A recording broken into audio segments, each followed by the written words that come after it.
he's a fascist. For decades, this has been a favorite smear of the left aimed at those on the right. Every Republican president, for that matter, virtually every Republican, since the 1970s has been called a fascist, now more than ever. This label is based on the idea that fascism is a phenomenon of the political right. The left says it is, and some self-styled white supremacists and neo-Nazis embrace the label. But are they correct? To answer this question, we have to ask what fascism really means. What is its underlying ideology? Where does it even come from? These are not easy questions to answer. We know the name of the philosopher of capitalism, Adam Smith.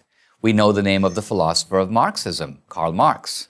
But who's the philosopher of fascism? Yes, exactly. You don't know. Don't feel bad. Almost no one knows. This is not because he doesn't exist, but because historians, most of whom are on the political left, had to erase him from history in order to avoid confronting fascism's actual beliefs. So let me introduce him to you. His name is Giovanni Gentile. Born in 1875, he was one of the world's most influential philosophers in the first half of the 20th century. Gentile believed that there were two diametrically opposed types of democracy. One is liberal democracy, such as that of the United States, which Gentile dismisses as individualistic, too centered on liberty and personal rights, and therefore selfish.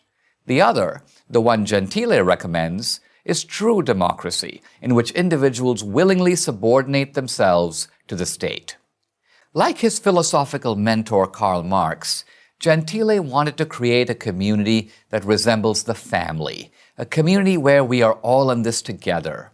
It's easy to see the attraction of this idea. Indeed, it remains a common rhetorical theme of the left. For example, at the 1984 convention of the Democratic Party, the governor of New York, Mario Cuomo, likened America to an extended family, where, through the government, people all take care of each other.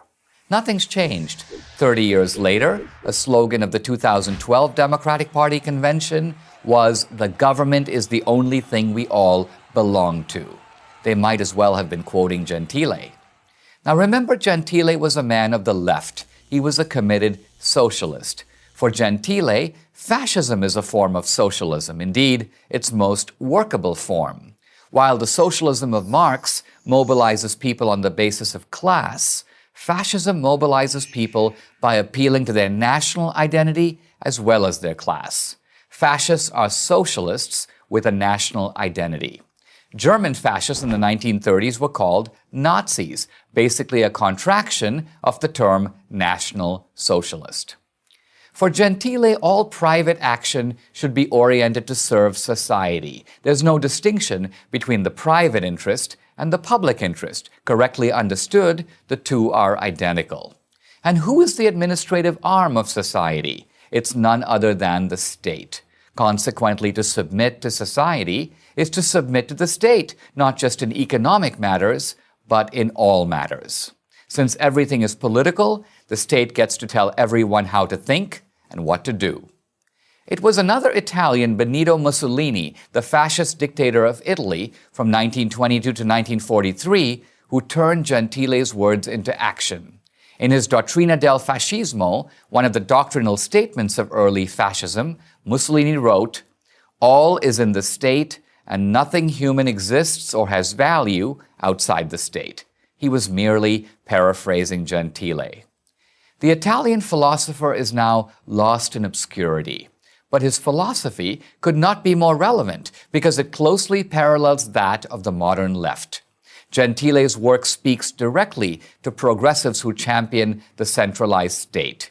Here in America, the left has vastly expanded state control over the private sector, from healthcare to banking, from education to energy. This state-directed capitalism is precisely what German and Italian fascists implemented in the 1930s. Leftists can't acknowledge their man Gentile because that would undermine their attempt to bind conservatism to fascism. Conservatism wants small government so that individual liberty can flourish. The left, like Gentile, wants the opposite, to place the resources of the individual and industry in the service of a centralized state.